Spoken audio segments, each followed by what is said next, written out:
좋아요, 구독. 지금 점도표가 어떻게 나올지 그리고 파월 의장의 인터뷰 어떤 내용이 담길지 이 부분이 중요하다라는 건데 동의하시죠, 마스터님도? 그렇죠. 어차피 CPI는 뭐 JP 모건에서 여러 가지 뭐 IB라든지 그다음에 이제 뭐 은행들에서 오늘 CPI에 대해서 예상들을 많이 했죠. 네. 그중에 이제 저는 이제 뭐 JP 모건에 대해서 많은 분들이 또 모르시는 분들 참고 좀 말씀드리면 여기는 쉽게 국가에서 밀어주는 은행이다. 그렇게 투자 은행이다. 그렇게 네. 보시면 될 것 같아요. 그래서 다이먼 회장 뭐 황제라고 하죠. 그죠? 자, 이분이 이제 여기서 6가지 시나리오를 얘기를 했죠. CPI가 일단 결과적으로 이제 기준점은 0.3이에요. 0.3보다 하회를 해준다면 전월 대비입니다. 코어하고 또 헤드라인이죠. 그죠? 아까 코어는 아까 0.1이었나? 하여튼 되게 그다음에 그죠? 0.1 정도. 그죠? 그다음에 네. 헤드라인이 거의 제로. 이게 작년 7월인가 그럴 거예요. 작년 7월에 헤드라인 이제 전월 대비 제로였단 말이에요. 거의 1년 만에 다시 제로로 왔단 말이에요. 참 신기하죠. 어쩜 이렇게 똑같을까요? 계속 한 달 차이지만 그죠? 이렇게 또 똑같은 현상을 보여주고 작년에 6, 7월에 상당히 좋았죠. 올해도 좋잖아요. 그런 상황들. 네. 그래서 결국에 6가지 이제 JPM에서 발표한 것 중에서 가장 최적의 시나리오가 오늘 나와줬다라고 본다는 거죠. 그래서 여기서 이제 JPM에서 얘기했던 게 이 정도로 나와준다면 오늘 나스닥은 2% 이상 날아갈 수도 있다. 뭐 그런 얘기를 했어요. 지금 뭐 거기까지 보여주고 있는데 어떻게 될지 모르죠. 근데 제가 보기에는 이제 새벽 3시에 또 우리가 2가지 이벤트를 봐야죠. 어떤 이벤트? 6월 FMC, 그죠? 성명서. 그다음에 네. 이제 그거 끝나고 나서 파월의 입에서 어떤 말이 나올지가 이제 우리가 최대 관심사라고 보는데 자, 의견들 전문가들만 의견들이 다 분분하죠. 근데 저는 일단은 점도표를 볼 때 이런 걸 생각해야 돼. 점도표 우리가 가장 주의 깊게 봐야 될 게 뭐가 있을까요? 결국엔 금리를 횟수? 몇 번 그죠? 네네. 하느냐가 문제죠. 그죠? 나 저번 3월 달에 어떻게 됐냐면 자, 점도에 그러니까 거기다 이제 점을 찍잖아요. 점을 찍는데 12명의 위원들이 점을 찍는데 중간값이 4.75가 나왔어요. 나중에 여러분들 시간 되시면 한번 보시면 되고 나 잘 볼 줄 모른다. 그럼 어떻게 된다? 자, 앞에 자막 공부방에 오시면 제가 자세하게 또 설명을 그렇게 드리도록 하겠습니다. 자, 그럼 3월 달에 FMC 점도표에 어떻게 나왔냐면 중간값이 4.75가 나왔어요. 그럼 현재 몇 프로입니까? 5.5%죠. 그럼 갭이 0.75죠. 그래서 베이비 스텝을 3번 밟겠다는 시장의 논리를 펴서 얘가 3번은 내릴 거야. 그렇게 희망을 줬단 말이에요. 근데 예상과는 완전히 지금 빗나갔죠. 일단 6월 달은 뭐 누가 봐도 동결이고요. 그죠? 7월 달도 동결을 봐야 되고. 자, 근데 연준 이제 파월이 하는 얘기가 뭐예요? 그럼 결국에는 이제 점도표에서 2번을 찍느냐? 시장이 2번을 찍는다 예상을 하고 있어요. 그럼 선반이 벌써 됐죠. 네. 그리고 지금 계속 오르고 있고. 근데 역으로 우리가 뭐 이렇게 역으로 한번 생각할 필요가 있다는 얘기예요. 자, 일단은 9월에 일단 내린다. 근데 만약에 안 내리면 어떡할 거예요? 안 내린다면, 만약에 안 내린다면. 저는 2가지 관점에서 일단 생각을 해보고 싶습니다. 자, 일단은 적어도 한 분기는 봐야지. CPI가 3개월 연속 내려가는 게 시나리오가 보이면 9월 달에 내릴 수 있겠죠. 네. 그러면 결국엔 다음 달 7월 달에 마지막 6월 이제 CPI를 우리가 바라볼 거란 말이에요. 네. 그리고 이제 7월 달 일단 동결로 가겠죠. 왜? 8월에 잭슨홀 미팅이 있기 때문에. 그럼 예를 들어서 7월까지 어떻습니까? CPI가 4개월 연속 하락한다. 그러면 파월은 잭슨홀 미팅에 전 세계 사람들이 모여서 회의하는 그런 자리잖아요. 네. 거기서 자기가 어떤 좀 마음의 여유를 가지고 금리 한번 내려볼 여지가 있을 것 같다는 발언을 해준다면 9월 달에 확실히 내리겠죠. 근데 갑자기 아직도 이제 우리가 넘어야 될 산들이 많잖아요. 시청자 여러분, 그죠? 7월 달도 봐야 되고, 그죠? 또 8월 달도 봐야 되냐. 아직 2번은 더 남아 있다는 얘기죠. 근데 거기서 한 번이라도 꼬꾸라지면, 그리고 지금 뭐 아까 앵커님 말씀하신 대로 여전히 오늘 상당히 전월 대비 많이 내렸지만 아직도 여전히 3%대 고착화돼 있다는 얘기예요. 그럼 이게 아직도 갈 길이 멀다는 얘기예요. 그죠? 여러 가지 뭐 이슈가 있어지만 나스닥이 좀 오르고 있지만 좀 이따 기초는 다시 설명을 드리고요. 그래서 그런 것들. 그래서 9월 달에 만약에 안 올리면 이제 나머지 FMC가 2번밖에 안 남았어요. 11월, 12월이에요. 11월 대선이죠. 자, 파월 입장에서 상당히 리스크가 또 클 수 있어요. 과연 내가 이거 누굴 또 밀어주게 되면 자, 연준은 정치로부터 자유로운 독립기관이잖아요. 그럼 11월에 내리기도 쉽지 않아요. 그 역사적 보다 12월은 거의 연말이기 때문에 이것도 안 건드리고 스물스물 넘어간단 말이에요. 그죠? 그래서 최소한 제가 보는 거는 정말 7월까지 CPI가 잘 나와준다면, 그죠? 2분기죠, 2분기. 그럼 9월 달에 한 번 내릴 가능성이 상당히 높겠다. 근데 다시 한번 또 단 하루라도, 그러니까 솔직히 제가 보는 건 그래요. 자, 3%, 그러니까 3%가 아니라 2%대 후반, 2라는 숫자만 보여준다면 확실히 그 9월 달에 금리 인하를 내릴 가능성이 상당히 높겠다 저 보는데 그게 만약에 2라는 숫자가 만약에 안 보여준다면 어떻게 돼요? 저는 쉽지 않을 거다. 네. 그렇게 일단 결론을 짓고 싶고 결국에 내일 우리가 봐야 될 거는 이제 점도표 두 번이냐 한 번이냐 그 중간값을 보고 확인해 보시면 될 것 같고요. 근데 결론 이제 파월의 입이죠. 자, 파월은 상당히 조심스러운 사람이에요. 저래도 조심스러울 수밖에 없을 것 같아요. 그래서 결국엔 파월은 저번에 3월에 했던 똑같은 말이 나올 것 같아요. 자, 금리 인상 선을 딱 그을 것 같아요. 제가 선을 그을 것 같고 뭐 인하에 대한 얘기도 뭐 확실히 경제 지표가 뭐 좋게 뭐 이제 노동도 또 웃겼잖아요. 저번 주에 비농업이 그죠? 서프라이즈를 연출을 했죠. 그때 이제 뭐 ADP라든지 졸트는 상당히 뭐 낮게 나왔는데도 불구하고 금요일 날 완전 시장을 뒤엎었죠. 근데도 불구하고 또 빅7 기업들이 너무나도 잘 나왔기 때문에 연이어서 지금 상승을 하고 있는 상황들, 뭐 그런 것들이 있다는 얘기죠. 그러니까 인위적으로 너무 지금 어떻게 좀 주식 시장에서 너무 인위적으로 만들어가는 게 아닌가 그런 게 좀 보여지고요. 그래서 오늘 파월은 이것도 아닌 저것도 아닌 골디락스 발언을 할 가능성이 높다. 그래서 제가 보는 거는 파월의 얘기는 별 영향가 없지 않을까. 결국엔 두 번 내리냐 한 번 내리냐가 시장이 바라봐야 될 중요한 포인트가 되지 않을까라고 좀 생각을 해봅니다. 이렇게 FMC는 짧게 정리를 해보겠습니다. 이상입니다. 네, 새벽 3시에 점도표가 발표되는데 이때 금리 인하 횟수가 과연 몇 번으로 언급이 되는지 이 부분이 중요할 것 같다라고 얘기를 해주셨고요. 또 7월에 CPI도 하락하는 모습을 보여준다면 9월에 금리 인하가 가능할 것 같다라는 이야기까지 들어볼 수 있었습니다.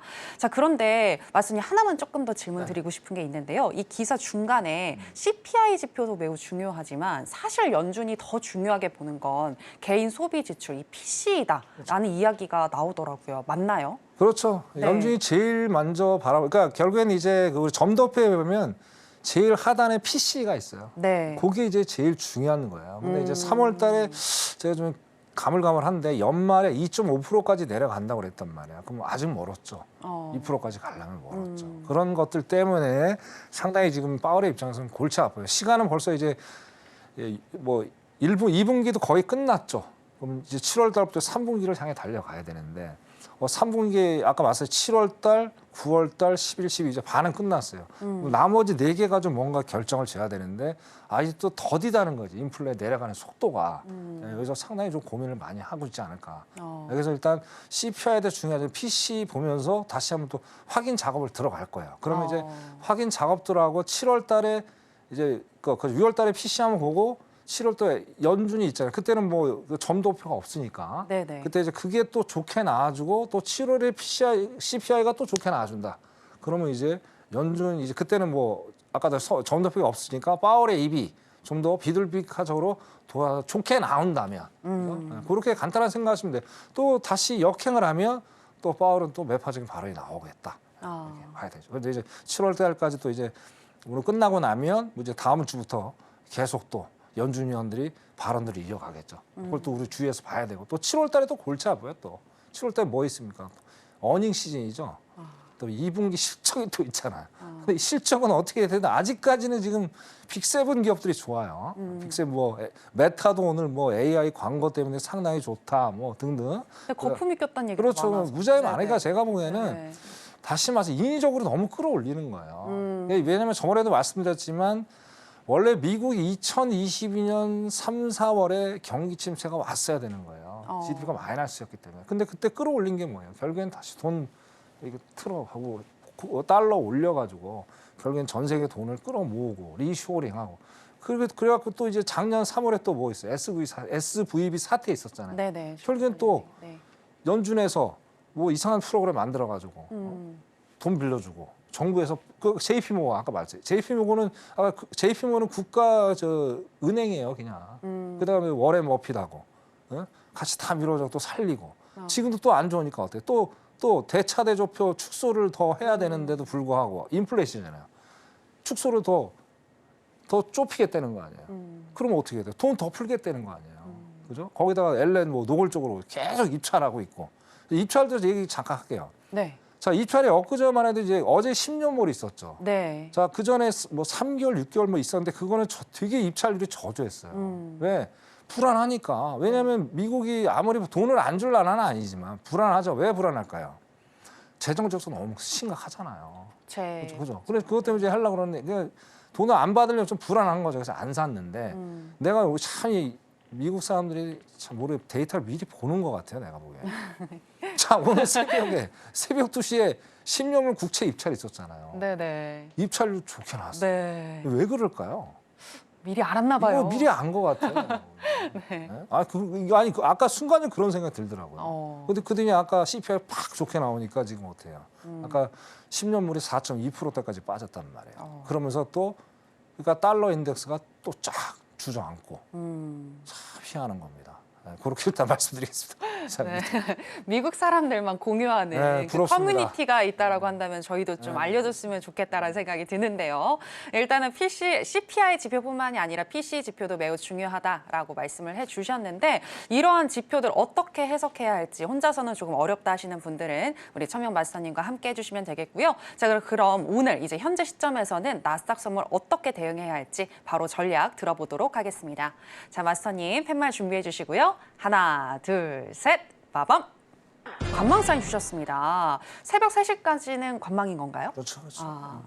저 관망을 하시는 게 맞죠. 뭐 아까 말씀드린 CPI 발표 나와서 뭐 거의 600T 넘게 올랐고 아까 지금 800T 가까이 올라왔다 지금 박스 횡보를 하고 있는데 자, 정말 끝이 없습니다. 정말 나스닥 대단합니다. 정말 대단하고 자 2년 전까지만 해도 테슬라 그다음에 작년 초반까지 나스닥의 모든 리더는 테슬라였죠, 그죠? 그다가 작년 5월부터 갑자기 엔비디아가 이제 바톤 터치해가지고 이제 리더가 됐고, 그러고 나서 5월, 6월까지, 그죠? 뭐 며칠 전까지만 해도 엔비디아였잖아요, 그죠? 그러다가 갑자기 어제 WWDC가 이제 컨퍼런스 개발자 있을 때만 해도 애플 뭐 PT 프레젠테이션 할 때 뭐 그렇게 시장 반응이 좋지 않았단 말이에요. 약 하락을 했단 말이에요. 근데 갑자기 자고 일어나니 7%가 넘게 올라갔어. 이거 뭐 참 속된 말로 참 거시기 합니다. 그죠? 이거 뭐 지네끼리 이제 뭐 워낙 뭐 돈 벌 소스가 많으니까 미국이 야 뭐 이번에 니네가 먹고 뭐 이런 식으로 뭐 이렇게 하는 것 같아요, 느낌이. 뭐 아무리 AI가 뭐 애플에 대한 기대감이 있다고 그래도 자 누가 봐도 어떻습니까? 경기 침체는 마일드한 경기 침체는 올 수밖에 없죠. 지금 유럽 상태 안 좋죠. 전 세계적으로 안 좋잖아요. 결국에 애플폰이 많이 팔려야 되잖아요. 결론적으로. 근데 지네들이 스스로 이제 많이 팔릴 거라고 기대를 해요. 자, 그리고 중국 애들이 또 애플 우리는 전 세계에서 많이 사는 나라잖아요. 중국 애들 지금 뭐 애플 사겠습니까? 그렇죠? 너무 과도하다는 얘기죠, 제가 보기에는. 네? 그런 것 때문에 너무 어제 많이 올랐고. 그래서 저는 일단은 그 기준을 나스닥 기준을 여기다 두고 싶지 않고요. 저 일단 다우에 좀 기준을 좀 두고 싶어요. 네, 다우를 먼저 보고 기술적 분석을 좀 들어가도록 하겠습니다. 그죠? 네. 자, 다우 보세요, 지금. 그죠? 4만을 이제 한번 찍었었죠. 4월 1일 날. 벌써 2달 전이 한참 넘었네요. 그래서 쌍봉을 만들어주면서 이제 여기서 5월 20일 날 현재까지 계속 내려오고 있는 상황. 그죠? 자, 그러면 4만까지 이 상태에서 가겠습니까? 산시로 봤을 때? 안 가죠. 지금 버전으로 봤을 때. 그죠? 근데도 얘하고 지금 나스닥 잠깐 화면 내려서 나스닥 잠깐 돌아와 볼게요. 네. 나스닥 볼게요. 네. 나스닥. 나스닥 차트. 자, 나스닥 보세요. 자, 일봉 보세요. 이거는 뭐 기술적 분석이 안 돼요. 그래서 저는 기준점이 있어야 돼요. 다우를 보고 기준점을 좀 삼아야 되지 않겠느냐. 그죠? 다우, 그죠? 아까 이제 39,000에서 계속 거기서 이제 박스 횡보를 하고 있었단 말이에요. 근데 제가 보기에는 새벽 3시까지 이렇게 움직일 가능성이 상당히 높겠다. 그죠? 그래서 만약에 예를 들어서 나는 오늘 정말 투자를 한번 해보고 싶다. 나는 오늘 투자 안 하면은 잠이 올 것 같지 않다. 그럼 일찍 주무세요. 숨 쉬고 네네. 한 3시에 일어나세요. 2시 40분에 일어나셔갖고 이제 파울리 요즘에 뭐 잘 돼 있잖아요. 유튜브에서 뭐 통역도 다 해주잖아요. 뭐 여기저기 방송국에서 오늘 라이브다 막 그거 갖고 이제 또 시청을 올리고 그러는데 그때 보시고 한번 해보세요. 대신 오늘은 진짜 손절 정말 탄력적으로 잡고 가지 않으시면 짧게 손절 잡으시면 상당히 낭패를 볼 수 있다. 근데 일단 그렇게 하는 방법도 좋겠다. 근데 나 그럴 자신은 없다. 오늘은 관망하시고 일찍 주무시는 것도 정신 건강에 좋겠다. 그렇게 나스닥은 기술적 분석 마치고 싶습니다. 여기까지 하도록 하겠습니다. 이상입니다. 좋아요, 구독.